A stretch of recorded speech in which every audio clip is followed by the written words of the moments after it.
Hello use நம்ம எப்படி இருக்கீங்க? கொஞ்ச நாளைக்கு முன்னாடி சுப்ரீம் கோர்ட்டில் ஒரு ஆர்டர் ஒன்று போட்டாங்க. நாட்டில் நாய்கள் தொல்லை அதிகமாகிடுச்சு, அதனால் நாயெல்லாம் பிடிச்சி கூடாரத்தில் போடுங்க அப்படின்ற ஒரு ஆர்டர் ஒன்று இஷ்யூ பண்ணாங்க. அது எதன் அடிப்படையில் தெரியுமா? எந்த ஸ்டேட்டில் நாய்கள் தொல்லை அதிகமாக இருக்குன்னு தெரியுமா?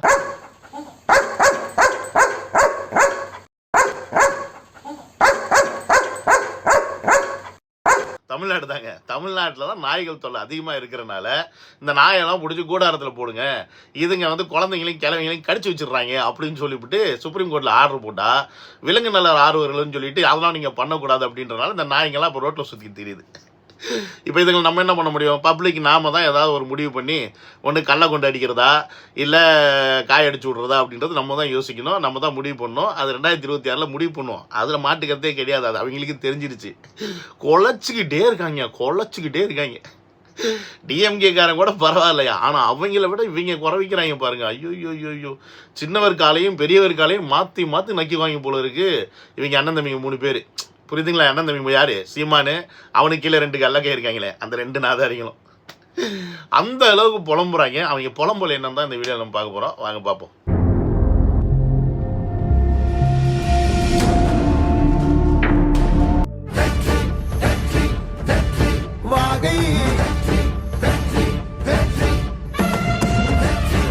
Welcome to just talk and welcome to another video. என்னோட சேனலுக்கு யாராவது ஃபஸ்ட் டைம் வரீங்கன்னா சப்ஸ்கிரைப் பண்ணிவிட்டு பெல் பட்டனை ப்ரெஸ் பண்ணுங்கள், ஷேர் பண்ணுங்கள், மறக்காமல் கமெண்ட்ஸ் வந்து போட்டு போயிருங்க. நோட்டிஃபிகேஷன் ஆன் பண்ணி வச்சுட்டிங்கன்னா நான் போடுற வீடியோ உங்களுக்கு வந்து டாட்டான்னு வந்து சேர்ந்துடும். அப்புறம் வாட்ஸ்அப் குரூப்பில் யாராவது வந்து சேரணும் அப்படின்னா லிங்க் டிஸ்கிரிப்ஷனில் இருக்குது, அதை கிளிக் பண்ணி வந்து ஜாயின் பண்ணிக்கிங்க. சரி வாங்க, இந்த திமுக காலனிக்கு என்னெல்லாம் சொல்றான் அப்படின்னு சொல்லி கேட்போம்.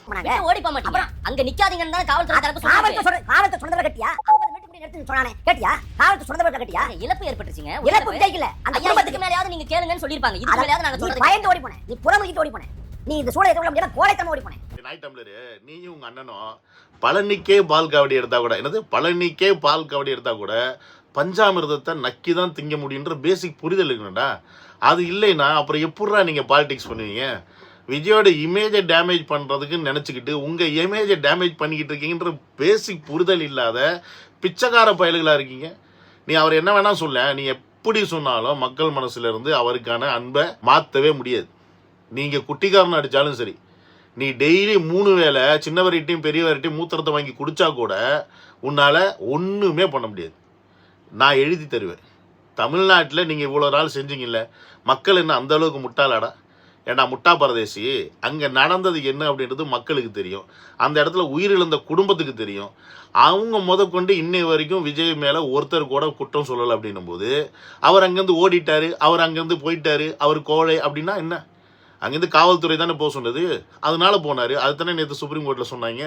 ஏண்டா சட்டத்தை மீறதுக்கு அவர் என்ன உங்களை மாதிரி தருதலையா? நீங்கள் தான் தருதலைத்தனமா ஆகும்னா நாங்கள் வந்து போலீஸை எடுத்து போவோம், சட்டத்தை மீறி போவோம்னு சொல்லிட்டு இருக்கிறவங்களாம் மாவோயிஸ்ட்டை மாற்றிட்டு இருக்க பரதேசிங்க. நீங்கள்லாம் தமிழ்நாட்டை கூறு போட்டு வித்துக்கிட்டு இருக்கின்றனால தானே தமிழக வெற்றி கழகம்னு ஒன்று தனியாக ஆரம்பித்து வந்து மக்களுக்காக வந்திருக்காரு. அது மக்களுக்கு புரியுது, மக்களுக்கு தெரியுது. நீங்கள்லாம் எவ்வளோ பெரிய அயோக்கிய பயலுன்னு தெரிஞ்சனால தான் உங்களெல்லாம் செருப்பாலே அடிக்கிறாங்க. என்னது செருப்பால் அடித்து வீட்டு முன்னாடி போகும்போது சாணியை கரைச்சி மூஞ்சியில் ஊற்றுறாங்க. அப்பயும் உங்களுக்குலாம் புத்தி வர மாட்டேங்குது. ஏன்னா நீங்கள் குடிக்கிறது மூத்திரம், சின்னவர் பெரியவர் மூத்திரம் கேட்டுட்டு இருக்கோம். நாங்க போறதுக்கு எங்களுக்கு எதுக்கு அன்னைக்காண்டா ஓடி போனேன்? ஒருமையில வேண்டாம், நான் போலவேல இருக்கேன். அவர் போகாத காரணம் வந்து விஜய் ஒரு தொடை நடுங்கி ஒரு பயணம் வார்த்தை வேண்டாங்க. அவர் ஒரு தலைவருங்க. யார் தலைவர்? மனுஷரே இல்லைங்கிற தலைவர். என்ன தலைவர்? ஐயோ டேய் பயமா இருக்கு. டேய் காட்டுப்பூச்சி, டேய் கடிச்சு வச்சிடாதீங்கடா. ஏன்டா இப்படி கடிக்கிற மாதிரியே வர்றீங்க? கொலவெறியா இருக்காமலும் கொலவெறியா? எதுக்கு தளபதி அங்கே போலேன்றனால கொலவரியா, இல்லை திருநிதி வர்றது ஸ்டாப் ஆயிடுச்சுனால கொலவரியா? உண்மையை சொல்லு. கடந்த 2 வருஷமா உங்களுக்கு திருநிதி வரல, அதனால தானே? அதாவது மக்களே நல்லா தெரிஞ்சுக்கிங்க, இவங்க வாழ்ந்தது நம்ம போடுற பிச்சையில், புரியுதுங்களா? முக்கியமாக இலங்கை தமிழர்கள் போட்ட பிச்சையில் தான் இவங்க இத்தனை வருஷமாக குப்பை ஓட்டிகிட்டு இருந்தாங்க. தளபதி அவர்கள் தமிழக வெற்றி கழகம்னு ஒரு கட்சி ஆரம்பித்து வந்தவொடனே ஒட்டுமொத்த மக்களும் விஜய் அவர்களுக்கு சப்போர்ட் பண்ண ஆரம்பிச்சிட்டாங்க. இவங்க மேலே இருந்த நம்பிக்கை போயிடுச்சு. ஏன்னா இவங்க தான் நம்பிக்கை கெட்ட ஜென்மம் தானே இவங்க. ஏன்னா மக்களுக்காக இது வரைக்கும் என்ன செஞ்சுருக்காங்க? ஒன்றுமே செஞ்சதில்லை. திருநிதி வாங்கி இவங்க குடும்பத்தை நல்லா சந்தோஷமாக வச்சுக்கிட்டாங்க. 1க்கு 2 பொண்டாட்டி வப்பாட்டி எல்லாம் வச்சுக்கிட்டு ஜல்சா பண்ணிட்டு தெரியுற ஒரு ஜல்சா கட்சியாக மாறிடுச்சு நாய் டம்ளர் கட்சி. அது அவங்க அண்ணனில், அதுக்கு அவங்க அண்ணன் தான் தலைவனை. இப்போ தான் காலில் விழுந்து மன்னிப்பு கேட்டு வந்தேன் பரதேசி போய். சுப்ரீம் கோர்ட்டில் போய் வெக்கமே இல்லாமல் காலில் விழுந்து மன்னிப்பு கேட்டு வந்த பரதேசி, நீ எல்லாம் வந்து தைரியத்தை பற்றி பேசுகிற, நீ எல்லாம் ஆம்பளையை பற்றி பேசுகிற. டேய் மீசியும் தாடி வச்சிருக்கலாம் ஆம்பளை இல்லடா. அட அறிகட்ட முட்டைப்பையில போ, உங்கள் அண்ணனை போயிட்டு 4 செருப்பால் அடி. ஏன்டா விஜயலட்சுமி காலில் போய் விழுந்துட்டு வந்தேன்னு முதல்ல அவனை போய் அடிங்கடா. அவனை அடிக்கிறத விட்டுவிட்டு இங்கே வந்து உட்காந்து கத்திக்கிட்டு இருக்கீங்க. ஒரு உயிர் போச்சுங்க. இப்ப வரைக்கும் ஒரு தார்மீக பொறுப்பேற்கிறேன் வருந்துறேன் ஒரு வார்த்தை இல்லைங்க. அதை பத்தி குறைந்தபட்ச குற்ற உணர்ச்சியோ உறுத்தலோ எதுவுமே இல்லைங்க. கேக்குறாங்க எங்க சாட்டை துறைமுறை எங்க? அதான்டா நானும் கேட்கிறேன். உங்க தலைவன் எங்கடா ஓடி ஒளிஞ்சாங்க? நான் கரூருக்கு போனேன், பாதிக்கப்பட்ட மக்களை பார்த்தேன், அந்த இறந்து போன சடலங்களை பார்த்தேன். ஓ, நீங்களாம் போய் பார்த்துட்டீங்க. இப்போ பார்த்தனால என்ன ஆயிடுச்சு அந்த குடும்பத்தில்? பார்த்தோன்னே அந்த உசுறு திருப்பி வந்துருச்சா? இல்லை பார்த்துட்டு நீங்கள் என்ன பண்ணீங்க? பார்த்துட்டு அவங்கள்ட்ட பிச்சை எடுத்துகிட்டு வந்துருப்பீங்க. அவங்கள்ட்ட தானே ஏதாவது காசு இருந்தா அம்மா தாயே ஏதாவது கொஞ்சம் கொடுங்கம்மா, இல்லைன்னா நாங்களே செத்து போயிடுவோம் அப்படின்னு சொல்லிட்டு பிச்சை எடுத்துருப்பீங்க. பணத்தை வச்சு பிச்சை எடுக்கிறதுக்கு போயிருப்போம் பரதேசினி. ஆனால் அதுக்கு விடலை. அதனால தான் உன்னை செருப்பால் அடித்து துரத்துனாங்க. நீங்கள் அங்கே போனோன்னே டே நீங்கள் போன உடனே மக்களுக்கு தெரிஞ்சிருச்சு நீங்கள் எதுக்கு வரீங்கன்னு. நீங்கள் அந்த பணத்தை வச்சு பிச்சை எடுக்க வந்திருக்கீங்க அப்படின்றது நல்லா தெரிஞ்சிருச்சு. அதனால தான் உங்களை செருப்பால் அடித்தான். உங்களையும் உன்னை உங்கள் அண்ணனை எல்லாரையும் செருப்பால் அந்த மக்கள் அடித்து துரத்துனாங்க. ஆனால் இருந்தும் புத்தி வர மாட்டேங்குது பற்றியா உங்களுக்கு? இப்படி விஜய் தார்மீக பொறுப்பேற்க முடியும்? எப்படி ஏற்பார் இதுக்கு? அவர் தான் அரசாங்கமா? அவர் தான் காவல்துறையா? அவர் தான் அந்த இடத்துல நிர்வாகம் பண்ணுறாரா? அவர் ஒரு கட்சியின் தலைவர். கூட்டத்துக்கு பர்மிஷன் வாங்கி போனால் அந்த இடத்துல வரக்கூடிய பொதுமக்களுக்கு பாதுகாப்பு கொடுக்க வேண்டியது அரசாங்கம். அரசாங்கம் தார்மீக பொறுப்பேற்றுக்கணும்னு சொல்கிறதுக்கு துப்பு இல்லை, அதுக்கு தைரியம் இல்லை. நீ எல்லாம் என்ன பண்ணுன்னா புடவை கட்டிட்டு ரோட்டில் திரிடா.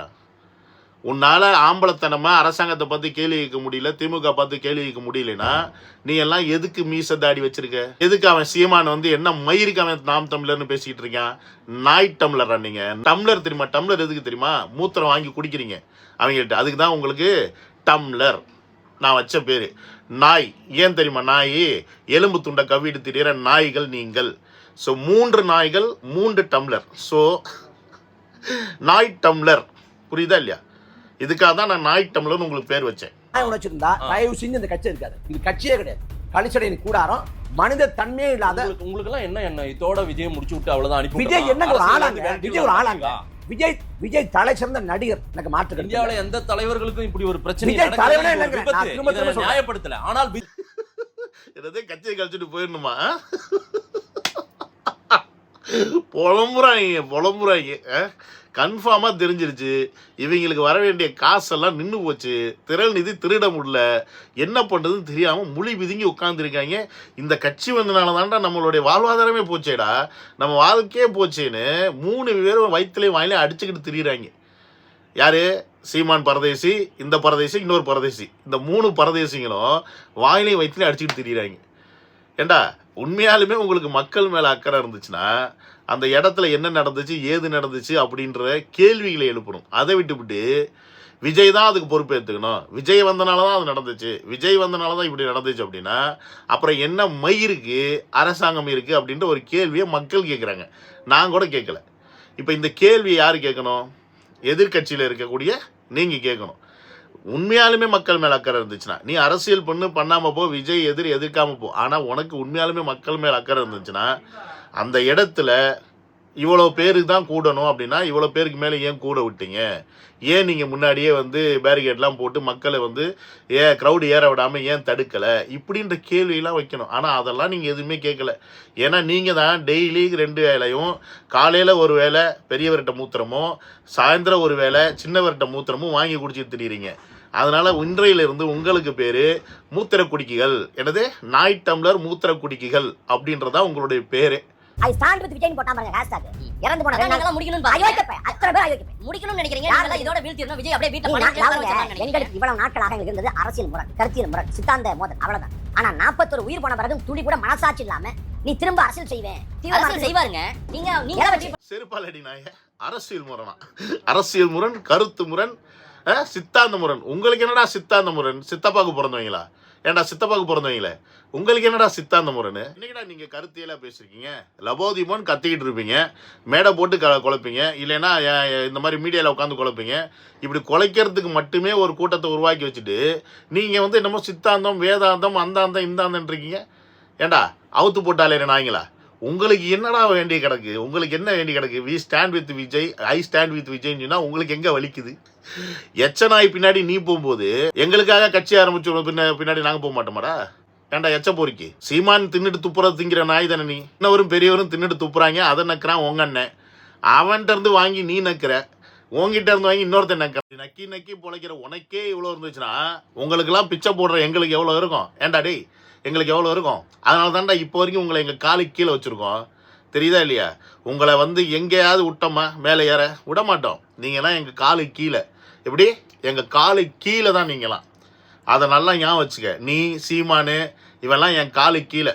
செருப்பை வீட்டுக்கு வெளியில் தான்டா போடுவாங்க, வீட்டுக்குள்ளே கொண்டாந்து வைக்க மாட்டாங்க. அந்த மாதிரி செருப்பு தான் நீங்களாம். புரியுதா இல்லையா? வெளியில் தான் இருக்கணும். நாயை வீட்டுக்கு வெளியில் தான் கட்டி போடுவாங்க. சும்மா வீட்டுக்குள்ளே எல்லாம் விட்டுற மாட்டாங்க எல்லா டைமும்.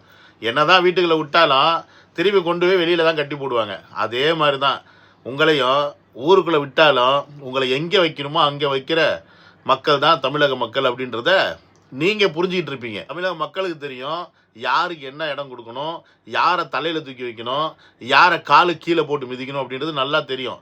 அதனால தான் இன்னைய வரைக்கும் நாய் மாதிரி குலைச்சிக்கிட்டே இருந்து கூட உங்களால் 4 இடத்துல கூட டெபாசிட் வாங்க முடியாமல் நாதாரித்தனமாக பொழைச்சிக்கிட்டு திடீர்னா நக்கி பண்ணுறாங்களா? தெரியும் நண்பா மிஸ். இந்த வாரம் ஃபுல்லாக பயங்கர ஸ்ட்ரெஸ்ஸாக இருந்திருப்பீங்க, ஏகப்பட்ட டென்ஷனில் இருந்திருப்பீங்க. இந்த எல்லா டென்ஷனுக்கும் இந்த ஒரு வீடியோ உங்களை வந்து சந்தோஷப்படுத்தியிருக்குன்னு நான் நம்புகிறேன். ஏன்னு கேட்டிங்கன்னு வச்சிங்களேன், இவங்களை நம்ம செருப்பை கொண்டு அடிக்கும்போது ஒரு சந்தோஷம் வருது பாருங்க, அது வேறு எதுலையுமே கிடையாதுங்க. எனக்கு உண்மையாலுமே அப்படி தான். உங்களுக்கு அப்படி சந்தோஷமாக இருந்துச்சுன்னா அதை கமெண்ட்டில் போடுங்க. இதை முடிஞ்ச அளவுக்கு ஷேர் பண்ணுங்கள். இந்த நாய்களுக்கெல்லாம் நம்ம கருத்தாலாம் இனி பேச வேண்டிய அவசியமே கிடையாது. 1ஆம் நம்பர் எப்படி சொல்கிறது, பச்சோந்திங்கன்னு சொல்கிறத விட பொட்டை பசங்க. ஆம்பளைத்தன்மைலாம் கிடையாது இவங்களுக்கு, ஆம்பளைத்தன்மையே கிடையாது. நீங்கள் வேணால் பாருங்களேன், முகமே இருக்காது. ட்விட்டரில் உட்காந்து சத்தம் போட்டுட்டு இருப்பாங்க, யார் எவனே தெரியாது. முகத்தை பார்த்து நீங்கள் அவனை பார்த்து கேள்வி கேட்டிங்கன்னு வச்சுங்க, அவங்களுக்கு பதிலே இருக்காது. இந்த அயோக்கிய பயில்கிட்ட எல்லார்கிட்டையுமே நான் கேட்டு பார்த்துட்டேன், எவனா தைரியம் இருந்தால் ஆம்பளையாக இருந்தால் வாதத்துக்கு வாங்கினான்னு. இப்போ பக்காவாதம் வந்து படுத்திருக்காங்களே ஒருத்தங்க கூட வாதத்துக்கு வந்தது கிடையாது. இவங்கெல்லாம் வந்து ஆம்பளைன்னு நம்ம நினச்சிக்கிட்டு இருந்தோம்னா இவங்களை நம்பி நம்ம ஓட்டை போட்டு நாட்டை கொடுத்தோம்னு வச்சுக்கோங்க, நாட்டை என்ன பண்ணுவாங்க அப்படின்றது நமக்கு நல்லாவே புரிஞ்சிருக்கும். இவங்களோட உண்மையான சுயரூபம் தளபதி வர்றதுக்கு முன்னாடி வரைக்கும் இவங்களுடைய முகம் என்ன அப்படின்றது நமக்கு தெரியாது. ஆனால் தளபதி களத்துக்கு வந்ததுக்கு அப்புறமா தான் இந்த மாதிரி திருட்டு பரதேசிகளை நம்ம ஐடென்டிஃபை பண்ணிக்க முடியுது. ஏன்னா இவ்வளோ நாளாக நம்ம வந்து அரசியல் தெரியாமல் ஏதோ சினிமா அப்படி இப்படின்னு ஜாலியாக இருந்துட்டோம். இன்றைக்கி தளபதி அரசியல் களத்துக்கு வந்தனால ஒட்டுமொத்த பேரும் இன்றைக்கி அரசியல்னா என்ன, அரசியல் எவ்வளோ பெரிய அயோக்கியத்தை நடக்குது, இந்த மாதிரி மொல்ல மாறிங்க முடிச்ச வைக்கிங்க, இந்த மாதிரி பரதேசிங்களாம் உட்காந்துட்டு என்னென்ன பண்ணிகிட்டு இருக்காங்க அப்படின்றது நமக்கு வெட்ட வெளிச்சமாகுது. நம்ம உண்மையாலுமே நன்றி தான் சொல்லணும். யாருக்குன்னு கேட்டிங்கன்னா தளபதி மட்டும் இன்றைக்கி அரசியல் களத்தில் இறங்கலை அப்படின்னா இந்த நாய்ங்கெல்லாம் நம்மளை வந்து கடித்து கொதறி நாசம் பண்ணியிருப்பாங்க. நம்மளை காக்க வந்தவர் தளபதி தான். அதனால தான் வி ஸ்டாண்ட் வித் விஜய் அப்படின்றது நம்ம சொல்கிறது இந்த நாய்ங்களுக்கெல்லாம் எரியுது. எரிஞ்சாலும் சரி, வயிறு எரிஞ்சாலும் சரி, நாசமாக போய் நக்கி எங்கேயாவது போய் பொழைச்சாலும் சரி, வி ஸ்டாண்ட் வித் விஜய் தாண்டா. உங்களால் என்ன பிடுங்க முடியுமோ பிடிங்கடா.